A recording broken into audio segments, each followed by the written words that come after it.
Going live. But it's not on yet, right? No, they'll see you.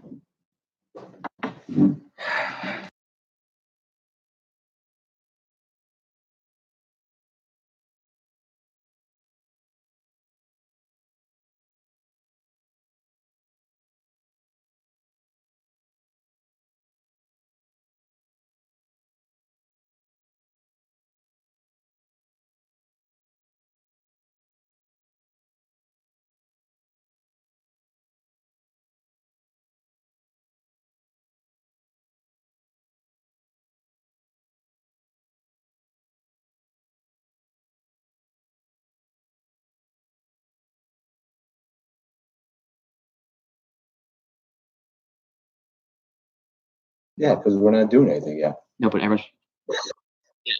No, but Emmer's. Testing. Audio works. Testing. I'm still not live. Audio works.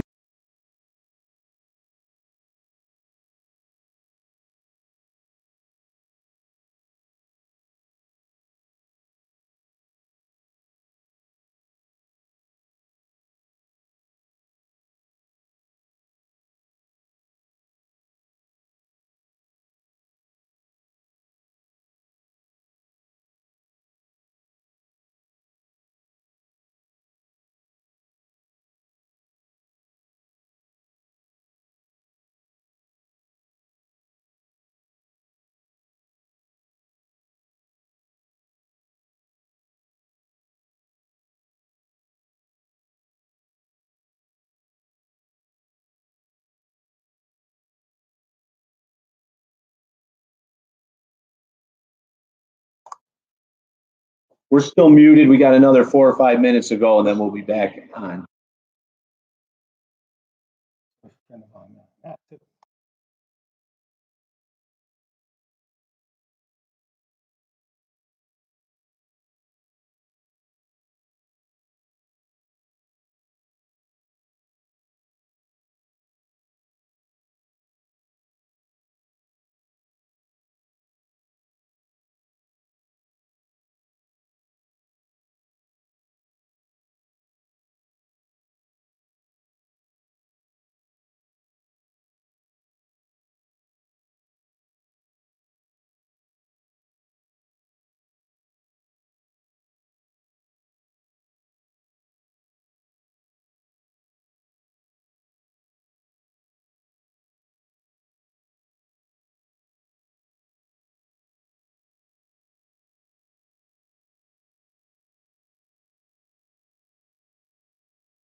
All right, ready to get started?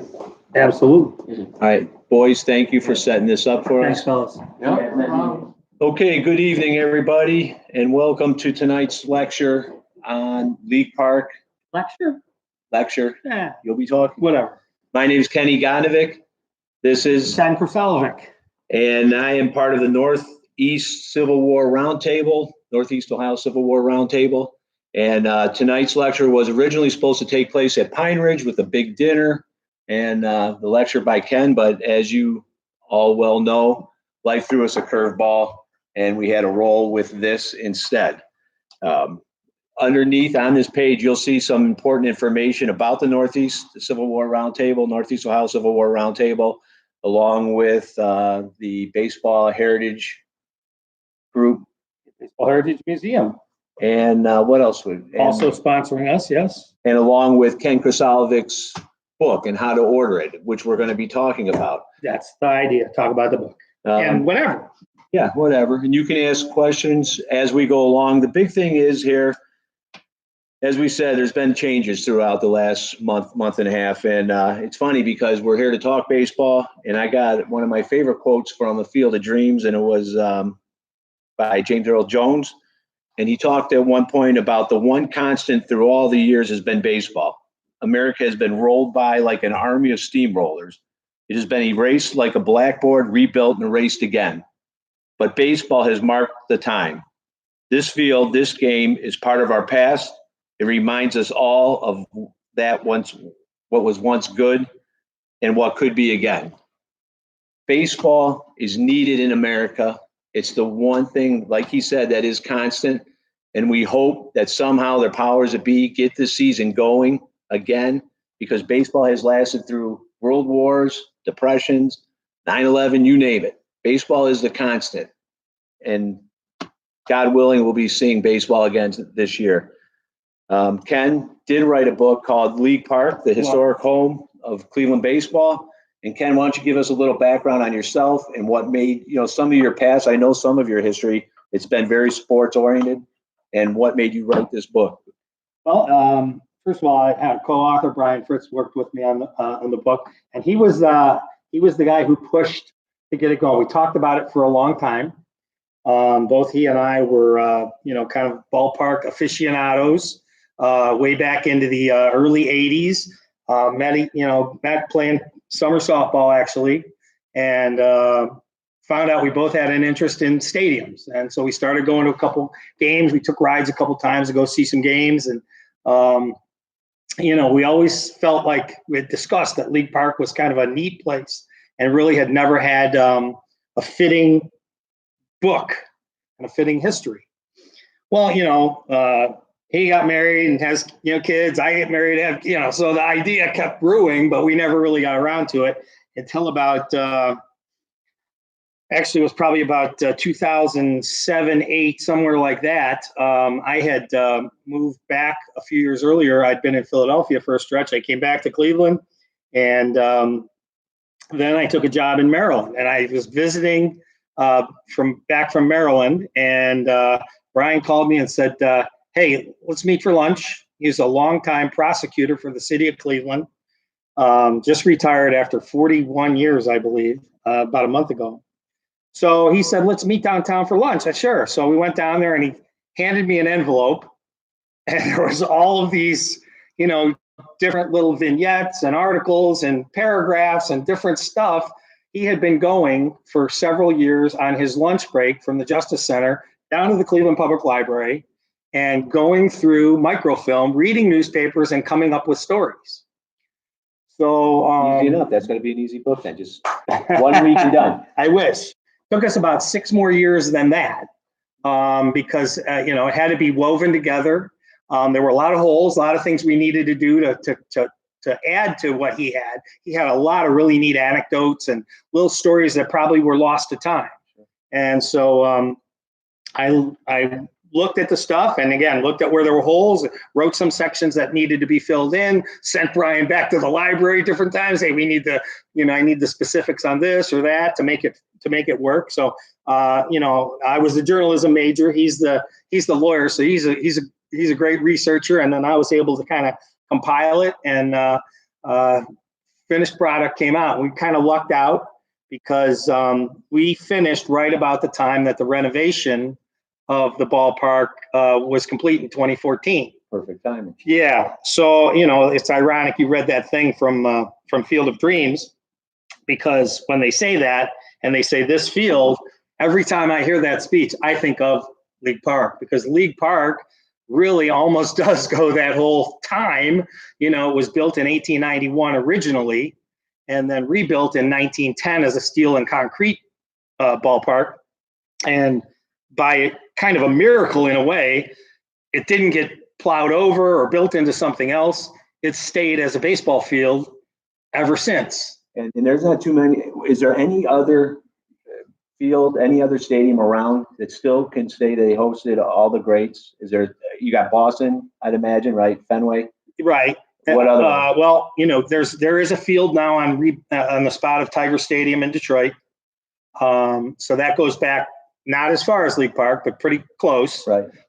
So there are a few that have survived through the time that go way back to the early days. Tell the people about the steps that lead down at League Park. It says the steps that I believe it says Ruth and Cobb. Oh, well, yeah, the actual staircase that goes. Okay, well, that is that actually was the tunnel that went from right next to the Indians dugout, underneath the grandstand, and came up into the clubhouse area. So there was clubhouses on each side when you came out of that tunnel. So that tunnel was exposed during the renovation and the rebuild, and that's what wound up there to this day. So that was saved. Those steps are in the little building that they built that joins the wall that runs along 66th Street. So when people go to League Park and they visit the Baseball Heritage Museum, they're able to look at those steps that were actually climbed by the greats. Well, yeah, every player came through there. Again, there was both clubhouses were on that first base side, where behind the Indians dugout. So, and the umpires room was back there too. So everyone went through that very tunnel. There was no tunnel on the other side. The visiting players from the third base dugout would have had to come across the field and go down through those same steps and underneath and come back up top. So yeah, that survived, and they did a really neat mural down there. And the folks down there with the city did a great job, keeping the field, and it's in exactly the same spot as it was from 1910 on after the rebuild. And the good folks at the museum, who, that is a separate entity. It's not city-owned. Mr. Bob Zimmer, it's his basic collection that has been added to and donations and whatnot that have created what he calls now the Baseball Heritage Museum. And getting back to the Field of Dreams, you talked about it, build it, they will come. This guy, Zimmer, Bob Zimmer, built this special place.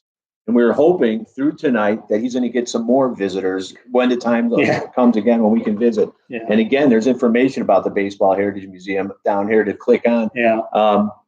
Build it and they will come, because what does he have there that's so special concerning Babe Ruth? Oh, yes, the 500th ball. Right. The 500th home run ball is on display there. Tell a little bit about that. That was, probably the most referred to great moment of League Park's history by, the home run by Babe Ruth. Number 500 of his illustrious career happened here in Cleveland. But, the thing that I like is that it's more than that. There are just an uncanny number of amazing events that took place at League Park. And, nationally, even locally, it certainly doesn't get the notoriety of people that, reminisce about Yankee Stadium and Ebbets Field and places like that. But League Park, dollar for dollar, if you put it that way, had as many amazing things happen there. And it's just uncanny how many oddball events, significant events, whatnot. The first ever triple play happened there. Neil Ball in 1909 for the Indians turned unassisted triple play. Well, where did the second unassisted triple play happen? 11 years later, 1920, and then in the World Series, still the only one that ever happened in a World Series. That series had a bunch of amazing things happen in it alone. But from Walter Johnson's 3,000 strikeout,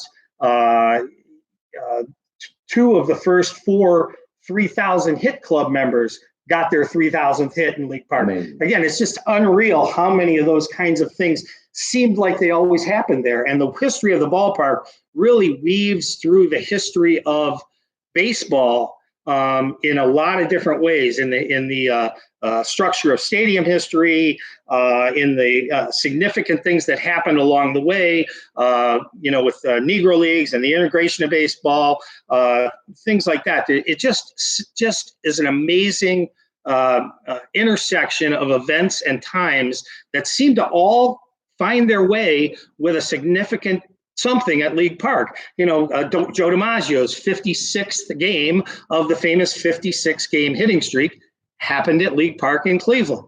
And then where was it stopped then? The next night was ironically at Cleveland Municipal Stadium. That was in the era where Cleveland was the only ballpark that shared two stadiums in the same city. The only time that's ever happened in the history of baseball, and they did it over about a 10-year period. Where they would go back and forth between the two ballparks, depending on who's. Tell the some of the complaints that were lobbied against the Indians for having two stadiums and choosing where they were going to play. Well, they didn't pick what you're thinking of is when they would play in Cleveland Stadium, and it was a huge ballpark. And when Bill Veeck moved the team permanently, abandoned League Park, went to Cleveland Municipal Stadium, he put a temporary fence because, to make it a more easy home run distance, because it was pretty impossible to center and to the alleys. But what he did was he put a fence up to shorten the distance, and then he would, in that first year, 1947, he would move that fence based on what teams were coming in. That was outlawed, rightfully so. But yeah, when they picked where they were going to play, when they were sharing the two ballparks, it wasn't so much about who the opponent was in terms of competitiveness. It was about who the opponent was and who could draw the crowd that would warrant them playing in this huge ballpark, almost 80,000 seats down on the lakefront. So it didn't make sense to play all their games there, although the city of Cleveland, and again, talk about how the history of the ballpark weaves through things. It weaves through the history of the city, because the city, made a huge investment, built a ballpark that was completed right as the Depression, was onset. And then they were stuck because they finished the ballpark, but they didn't have a lease. And the Indians owned League Park. So they went to the city and said, well, we're not moving. Why would we go down there? We have to pay rent, and we already own a stadium.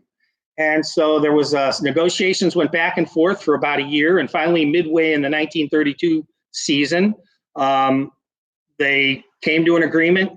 The Indians moved their games down to League Park, or from League Park entirely to Cleveland Municipal Stadium. And the first night our first afternoon, I should say, was a huge hit. 73,000 or whatever showed up, all-time record baseball crowd. And the lease was for the rest of 32, from July 31st to 32, and for all of 33. The thing was, by the end of 33, the Indians went, well, we've only had 3 other games that wouldn't have fit in League Park's capacity. So they went back to the city and said, either let us play here for free or whatever. And the city wasn't able to do that. So the ball club put some, new coat of paint back on League Park, added some new seats, public address system, some things like that, and went back to League Park, and to the dismay of the city. And League Park was an albatross around, the neck of the city of Cleveland for a long time. And really, when in 1936, when or rather 35, I should say, the third year of the All-Star game, when that was brought to Cleveland for that year. And of course, Major League Baseball said, well, we're going to play it at this big stadium. So that's where they did, drew huge crowd, 69,000, I believe, in 1935. And the light bulb went on in the Indians management. They went, wait a minute, we're going to have to rent it for every game. Let's try in 1936. They picked one game, a Sunday doubleheader against the Yankees, and they packed it. So they came up with this idea, well, we'll take selective games. In 1939, they added lights to Cleveland Stadium. So that opened the opportunity to play some night games there as well. So that's what they were doing. They were choosing the games based on, finances. And, it's professional sports. So you go back to 1910, even to 1891, it's professional sports. It's based on finances. It's not, based on like goodwill or whatever. They're trying to make money. And we got a couple questions coming in. Sure. But before we go to that, let's talk about the finances. How were the Indians drawing compared to everybody else during the early years of League Park and later? Well, Cleveland was not a top draw in baseball. They were okay. The 1890s is an interesting story when it was the original wooden ballpark. Right. That only seated initially about 8,000. One expanded it before the complete teardown and renovation of 1910. But Cleveland was drawing okay. But in that 1920, when Cleveland won the World Series, no team had ever drawn 1 million fans in a season at that point. Well, that year it happened. The Yankees acquired Babe Ruth, and he went on the home run tear of 1920. New York was captivated. The country certainly was captivated by Babe Ruth, and the Yankees drew just over 1 million. Cleveland had the second largest attendance in baseball history at that point, just under 1 million. So when you think about the size of Cleveland, again, ranked pretty highly in cities at that time, but still compared to New York and whatnot, for them to draw almost 1 million fans in 1920 was amazing. So Cleveland certainly showed it was capable of being a big draw when warranted. And then, of course, in the 48 season, when they were all at League Park and Cleveland won their next pennant, set a record that stood for over 20 years before the Dodgers finally broke it, when Cleveland drew almost 3 million fans. And what was in the capacity at that time? Cleveland Stadium? Of both. Well, League Park topped out. The largest crowd ever listed was about 34,000. Now that would have included standees and squeezing them in. The real seating capacity at its maximum was just around 30,000. Of course, Cleveland Stadium seated for baseball, almost 80,000. So it was, again, so it made sense for that switch from ballpark to ballpark. And another question coming up was League Park getting any grief about playing on Sundays? Do you know? Well, the Sunday story, that's outlined in the book. It's quite interesting as well. In the 1890s, Mr. Robeson, who owned the team and built League Park, he was frustrated with the city. He had a pretty good team. Cleveland was pretty good in the mid-1890s. 3 times went to postseason play. Won the Temple Cup, which was the championship of the National League at that time, was the only major league during that era. But he was angry at the city. He tried a lot of different things. He tried taking games outside the city limits because there were Sunday blue laws. So the Spiders, as they were known when they were in the National League, couldn't participate within the city limits on a Sunday. So he played some games at Euclid Beach. Collinwood at that time was outside the city limits. Still caused, they broke the games. Police came and stopped the games, and there were all kinds of things that happened. Robeson got angrier and angrier at the city. But again, Cleveland was not the only city that had Sunday blue laws. Finally, he was so angry that he bought the team in 1899 in St. Louis. So he owned 2 teams in the same league. So what he did was he raided the roster from Cleveland, quote, traded all the best players to St. Louis, sent, the scrubs to Cleveland, and what resulted was the worst team in baseball history. 1899 Cleveland Spiders go 100 or 20 wins and 134 losses.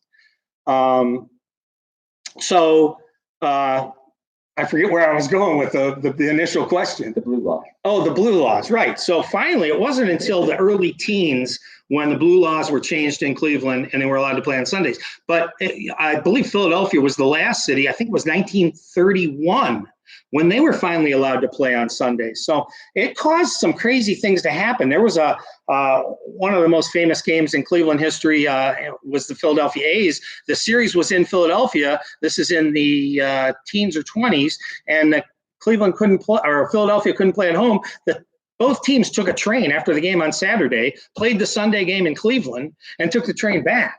And famously, Connie Mack only brought 2 pitchers, and the game went, I forget, I'd have to look it up right now. I can't remember offhand, 16 innings or whatnot. And the first pitcher got shelled early.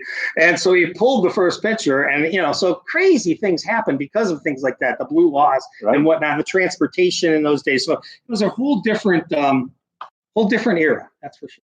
We talked about the capacity of the field itself, how many people we could fit in. give the guys or give the audience a little bit of an idea of what the dimensions and how that field was shaped, and maybe what happened in right field and how it was shortened and lengthened at a later date. Well, like the ballparks of that era, and there's really one that remains. They were built on a city block, essentially. They would go to the edge of town or find an open area, and that's what Robeson did in 1891 when he put the ballpark there. He had a mostly open block at the intersection between 66th to 70th and Linwood and Lexington. So he purchased up most of that land, and it turned out it was a short porch to right field. 290 down the line, and then jutted out all the way to 460 in center. I'm talking about the dimensions of the concrete and steel ballpark, but they were similar in the wooden ballpark. But that was that was determined by the street layout, and that's what you have in Fenway Park in Boston. That's why the Green Monster is the Green Monster. Lansdowne Street ran across outside left field, and so it was a short porch in left, and they built a 37-foot wall. Cleveland's wall was 45 feet, 20 feet of concrete, topped by 25 feet of girders and fencing, kind of a chicken wire fencing. But it really made for a crazy baseball because you had this huge deep center field, 385 down the line and left, huge deep to left, but short porch to right with this high wall. And not only was it a high wall, it was an oddly configured wall because it was not flat, it wasn't smooth. The girders stuck out and stuck into the ballpark. So you could have, when there was a fly ball hit to right, The angle of the ball had to be. the angle of the ball and then the height of the ball, where it was going to hit. So the right fielder would turn around, look at the wall, the center fielder would run over, the second baseman would run out there, because if it hit that lower 20 feet, the concrete, it could hit hard and rebound right back hard towards the infield. If it hit that chicken wire above, it might hit it and just drop straight down. It could hit one of those girders that protruded, and who knows which angle it would come off of then. So it made for crazy plays in right field. It was like a pinball game, honestly, to right field, and then real deep to center. And, then that story goes with Tris Speaker, perhaps the greatest center fielder of all time for the Indians in their heyday in the 20s, teens and 20s. And, he would play shallow and threaten, dare people to hit the ball over his head. He was such a good fielder and so fast. And he's the only player that I know of in the history of baseball, and he did it 4 times in his career. He would play shallow enough that he could cut off a ball that looked like it was going to drop in for a single. And 4 times with runners on second, they had taken off, thought it was a sure hit, scoops the ball, makes a shoestring catch, and his momentum, and just runs in and steps on second base for an unassisted double play. Did that 4 times in his career. So, the legend of Speaker and all this ties into the dimensions and the craziness of League Park. What a great place to see a game. And what were some of the other, we've touched on it, what were some of the most famous players that stepped foot on there? Let's talk about some of the pitching, the show.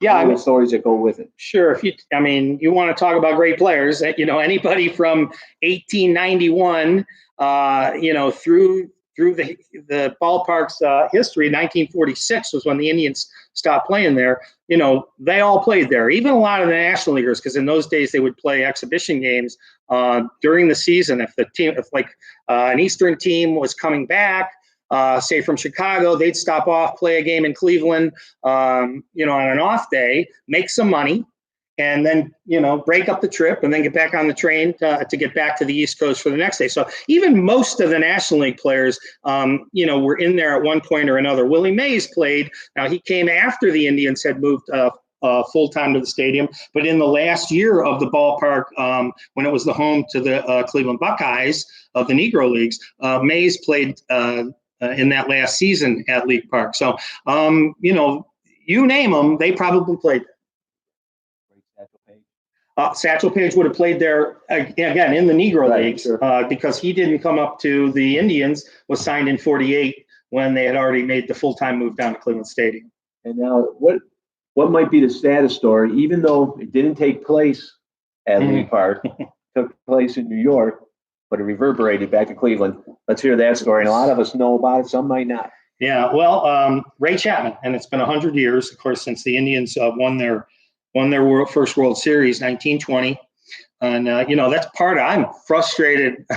Obviously, everyone's frustrated with what's going on nowadays, and us being tied down and whatnot. But for the Indians, this is the 100th anniversary of their first World Series, and I fear that it's going to go by the wayside without as much notoriety and remembrance as it deserves.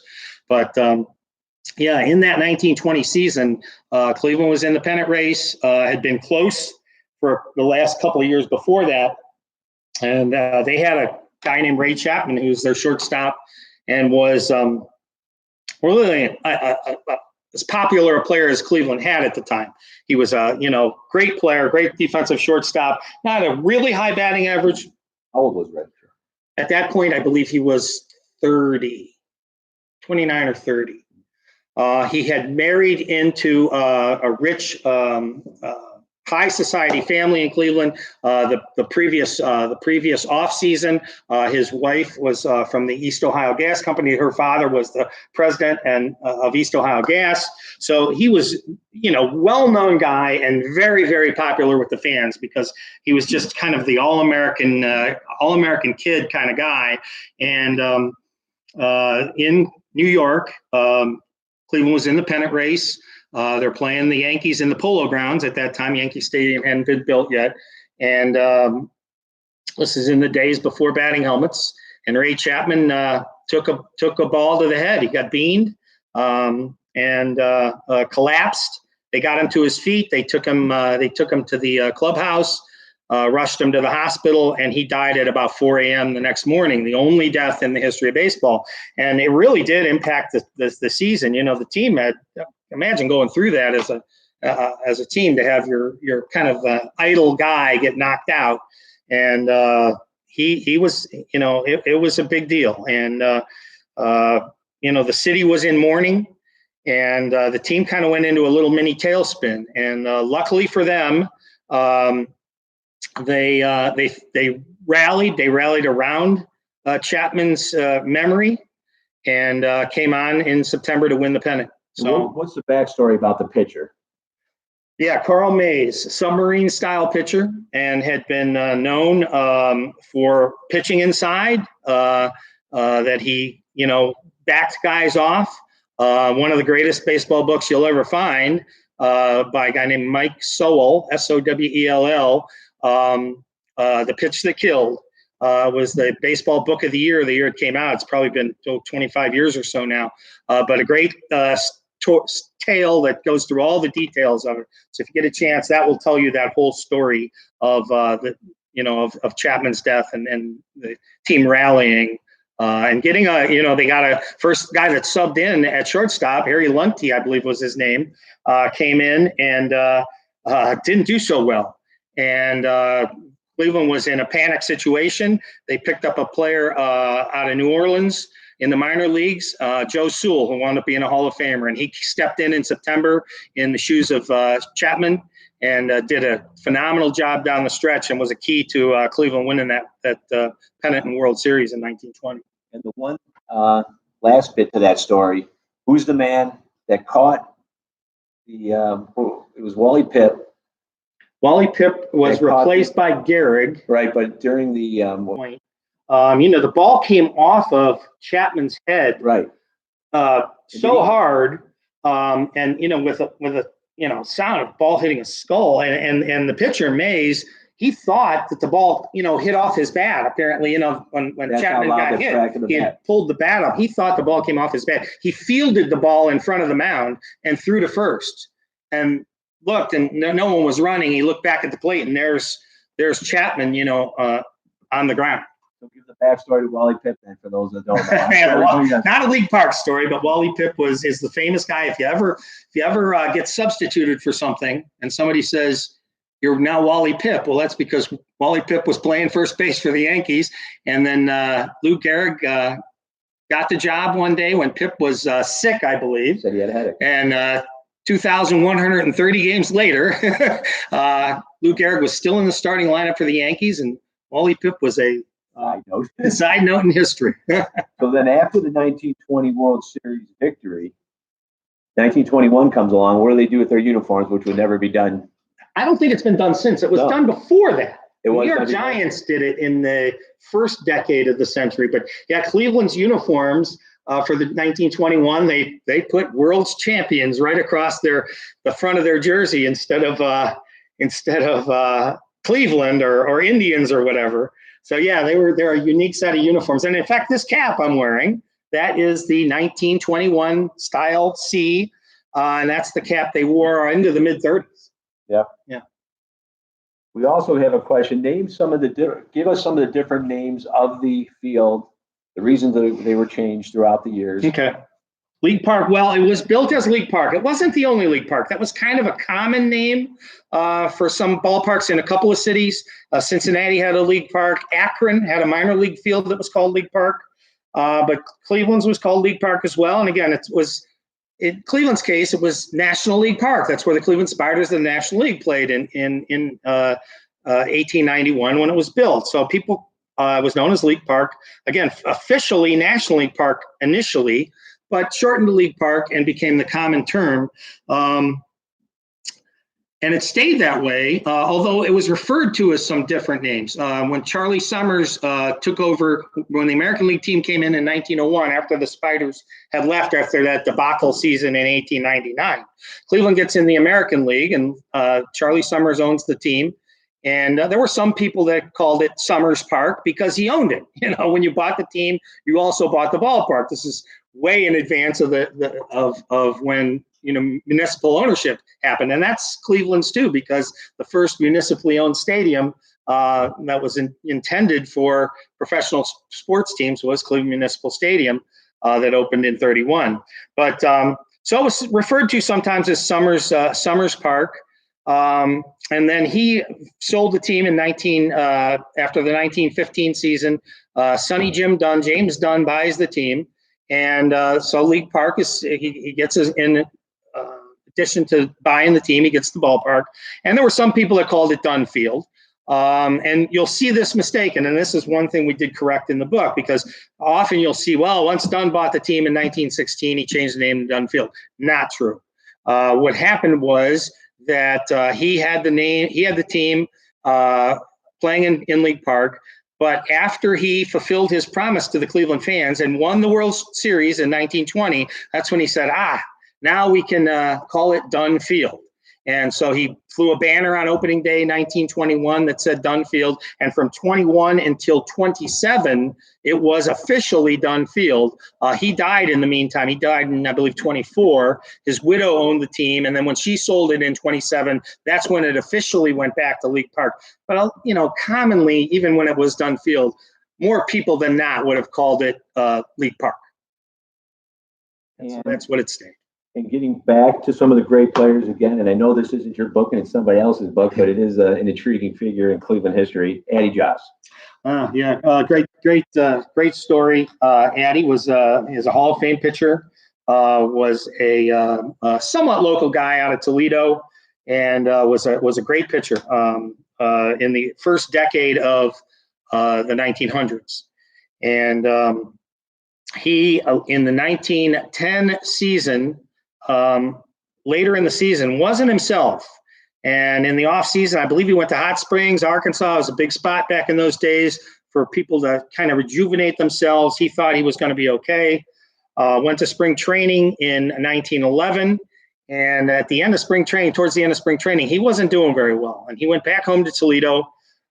He passed only a couple of weeks later of tubercular meningitis.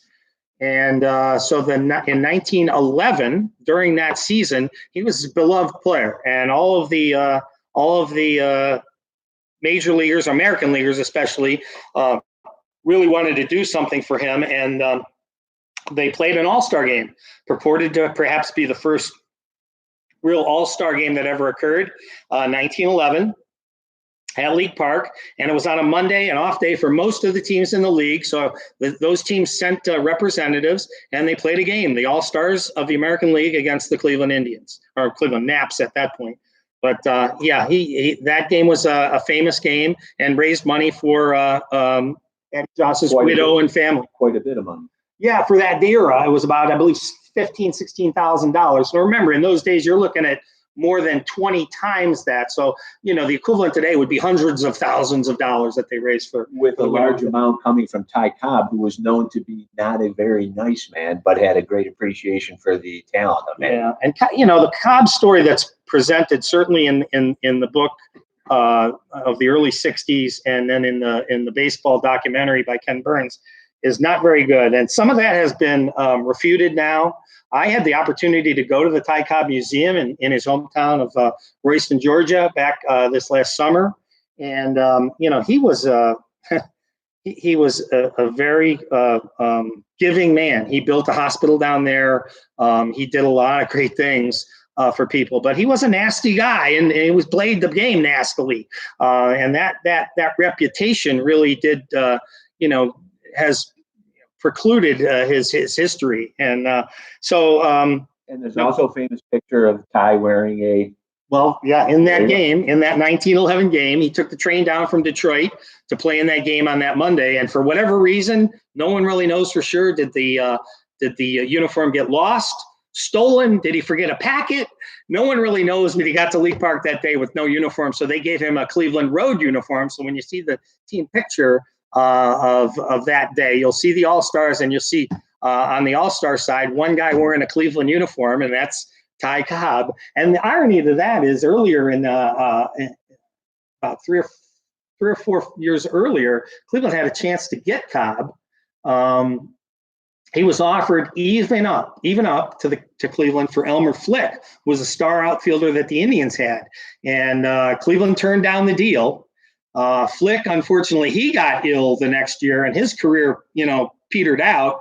And it's kind of a shame, because Cleveland would have had Cobb, would have had Joe Jackson, had things stayed the same, and they had still acquired Tris Speaker, as they did in 1916. Conceivably, Cleveland could have had 3 of the greatest outfielders of all time, Cobb, Jackson, and Speaker, all at one time in the teens. So, but they passed on the deal.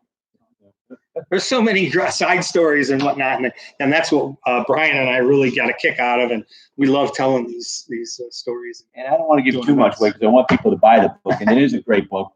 What about the poorly made movie that is about Cleveland Indians? Kid from Cleveland.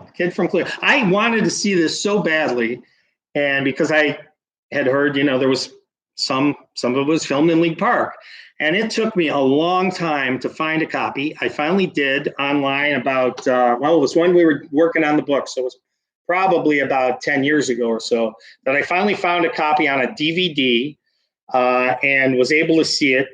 It is a movie that is largely panned by the critics, and haven't seen it. I would say rightfully so, but it was all filmed in Cleveland.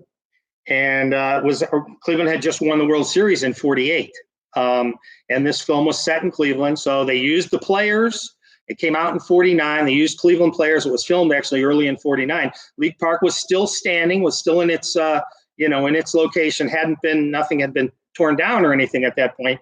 So when the scenes called for a spring training venue, they couldn't use Municipal Stadium, where the Indians were playing at that time. They went to League Park. And that was what they called spring training. So it's about a 4.5-minute stretch of a couple of clips and whatnot for this one set of a scene that supposedly is during spring training. So League Park, it's cameo, if you will, in a 4.5-minute stretch in that movie. And the players were horrified at it, the players that were in it. The players themselves, they weren't taking their children to see this movie. No, no one liked it. I think it was Bill Veeck, who owned the Indians, of course, at the time. He swore he would never go again. He tried to get. There was a story that he tried to get the prints bought up. He didn't want anyone to see it. He was embarrassed by the film. But maybe I'll bring my DVD out, and after this is all done, when I do meet with the Civil War group that we were supposed to be dealing with tonight, we can show the movie. There you go. We'll take you up on it. We've gone through the ages, through the years. What were some of the other uses of the field after baseball was done with it, after the Negro Leagues were done with it? What was going on at this point? Well, but besides baseball, and there was more than the Cleveland team. There was, of course, as you mentioned, the Negro League team played there. There was occasionally high school games and college games played at League Park, but it was also used for football. And it really did adapt itself well to football. The grandstand down the third base line was the sideline. They put temporary seats in right field in front of that great wall that was out there in right field.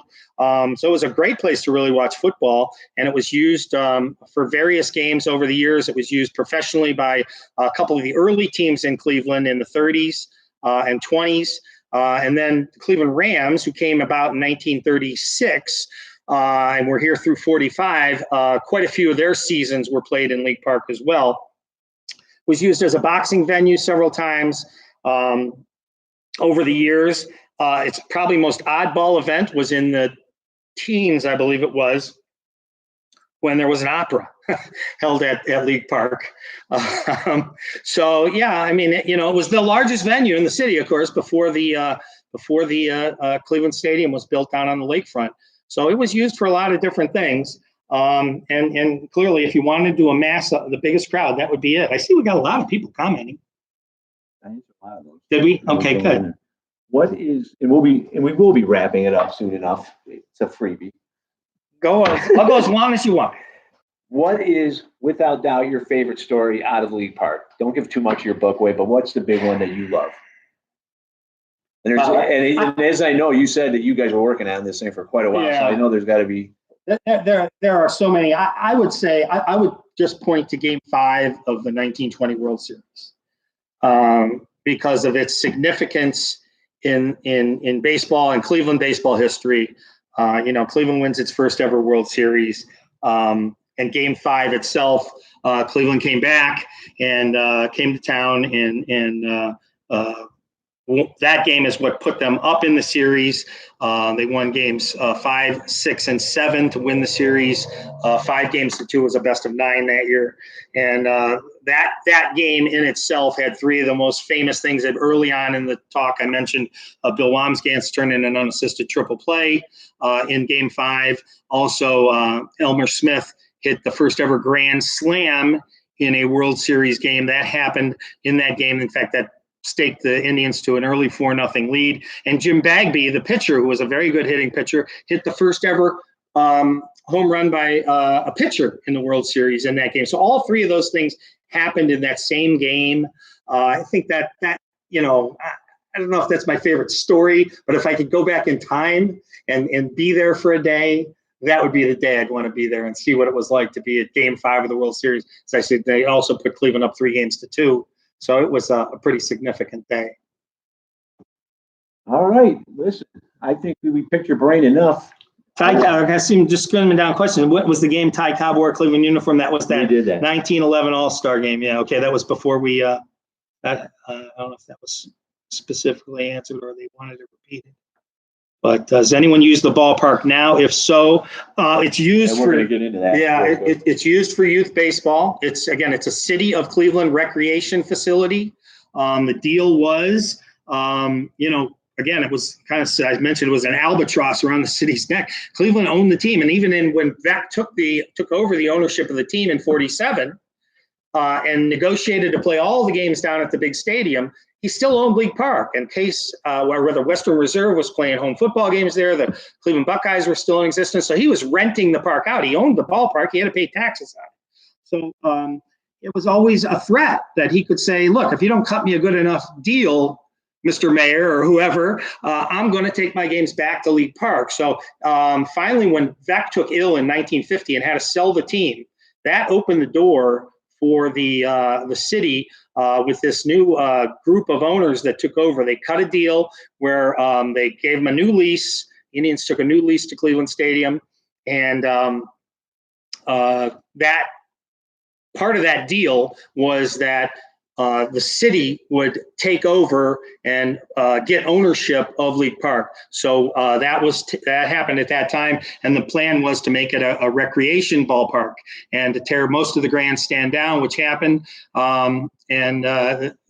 One thing leads to another, but again, that's how the location stayed as a ball field, even though by 2000 it really wasn't used at all. Now again, it's used by youth teams. There's a summer collegiate team that has played there over the last couple of years. The Baseball Heritage Museum is involved with an organization that goes under the name Cleveland Buckeyes that plays youth league games there and has various age groups and whatnot up through collegiate age. So the ballpark's being used, and you get a chance to see it and actually stand in those locations. You could stand in center field where Tris Speaker did. You could go on the pitching mound where the great Cy Young, among others, stood and pitched for Cleveland, and of course all the other ones where you can stand in the batter's box in the same spot where Babe Ruth hit that 500th home run. So it really is kind of a unique spot. Well, and I can say we were going to wrap it up, but when we'll answer questions when you as long get as you want. into the saving of the ball field, we complain about politicians a lot.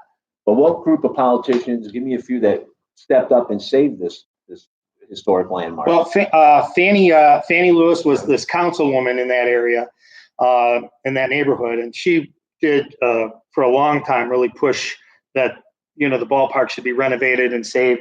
The mayor at the time, Frank Jackson, still the mayor. He gets credit, but you have to go back really to the late 70s. The first effort to save the ballpark was Hal Lebowitz at the Cleveland Plain Dealer.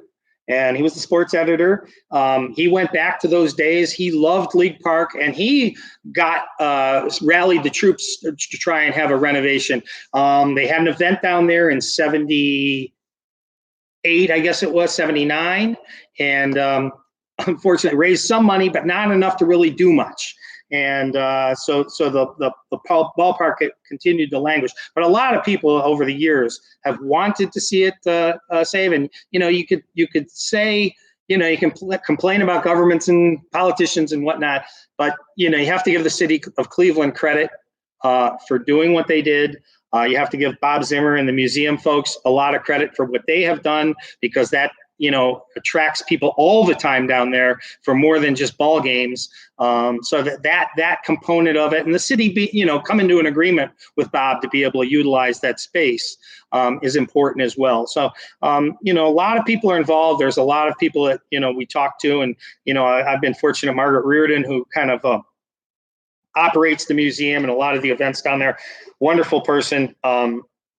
She and all of the things they bring down there are phenomenal, and they're great for the city, and that area has seen a rebirth, and a lot of it is due to League Park. And again, we can't stress enough. You said it, Bob Zimmer, what he's done, and if you go again below, I listed 3 things: the Baseball Heritage Museum, the Northeast Ohio Civil War Roundtable, and your book. If you can pass those 3 things around to people even if it's a $10 contribution to the museum, anything, but try to go on there and get that membership that we talked about earlier. Yeah. And the membership, again, was $25 for a single, $35 for a family plan. It's one of the best deals in Cleveland. We're only giving you the tip of the iceberg, what's at this museum. It's something that everybody should see. It's a 25-minute trip from Menor. It's another 25 from Parma. You can get there quickly on 66 in Lexington. When the time comes and it opens again, and he's doing a lot of streaming events, just help this organization out. If you want other history topics, like I said, the Northeast Ohio Civil War Roundtable, we meet 9 times a year. It's not just about Civil War. It's a history club. Most of it's Civil War, but just like today we veer off, we did baseball. This book, League Park, fantastic. Great book. Great gift to give somebody, maybe not even from Cleveland. Ship it out to those people that have moved from Cleveland. It's it's another treasure, just like that ballpark is itself. Some of the memberships with the museum also can come with a book, so that's another way you can get one. I'm trying to skim down some of the questions here, so that's why I held up the book. Someone asked for it. The link is on this actual website here, but if you can't get to the link from here, it's supposed to be on this. It's underneath. Okay. It's McFarland Publishing out of North Carolina is who printed the book.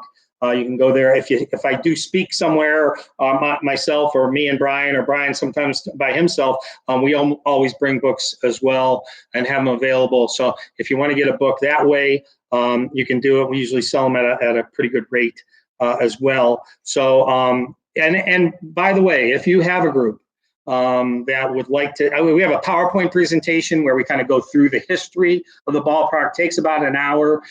People stay generally for at least a half hour after asking questions, and it's really been cool. It's been an awesome experience to see the feedback of people and their interest in a ballpark that, you know, hasn't housed the Indians for what, 70, 80 years, something like that now. And but there's still interest. So if you have a group like that, this tonight was supposed to be the Civil War group here in Lake County. But we did actually the Civil War group last year in Lorain County. So whatever it is, we did the Italian American Club. We've done speaking engagements at a lot of the libraries and whatnot around. And so if you have something, you can, the best way is if you go to our Twitter site. It's at League Park CLE, at League Park CLE. Follow us there if you want to, because anytime we find a new picture or there's some event coming up, something to do with League Park, we post it there. So we have lots of information there. The Baseball Heritage Museum has, their best thing is their Facebook site. So if you're interested in that, look for Baseball Heritage Museum on Facebook. They list all of the events that are coming up there. I mentioned Margaret organizes all kinds of different things that are coming up. So make sure and get on that as well. Follow us on Twitter. And if you get to our Twitter site and you say, hey, you know, follow me back so I can ask you about coming to talk at our whatever group, I'd be happy to do that. We'd be happy to try and set something up and come out to do it. We've had a couple canceled here with with what's going on. So, hopefully in the next couple of months, we can set some things up and be able to do it. PowerPoint is really fun. There's some old movie clips and whatnot, some really neat things on there that get a lot of good feedback. So, well, the last question were the beer and peanuts. That's off to the side. And before we leave, did the center field bleachers ever collapse at one point? No, but the bleachers, the temporary bleachers that were used for the Rams that sat in right field, there was a collapse of section of those during a football game. And, times being what they were, they kind of hauled a couple people out that were injured and the game went on. So today it would have been, oh my gosh, could you imagine the media coverage and whatnot if something like that happened today? That's going to do it. We're going to wrap it up. On behalf of Ken Krasalovic and myself, Ken Economic, we thank you for tuning in. Again, get under the picture, go to those posts and help these great organizations out and this book. We thank you, Ken. Any other questions that I didn't get to or whatnot, again, go to that Twitter site. If you post a question there and say at League Park CLE from your Twitter and ask the question, I'll certainly respond to it and try and get you on the right track. So that's it. Yeah. All right. Have a good night, everybody. Thanks for joining us.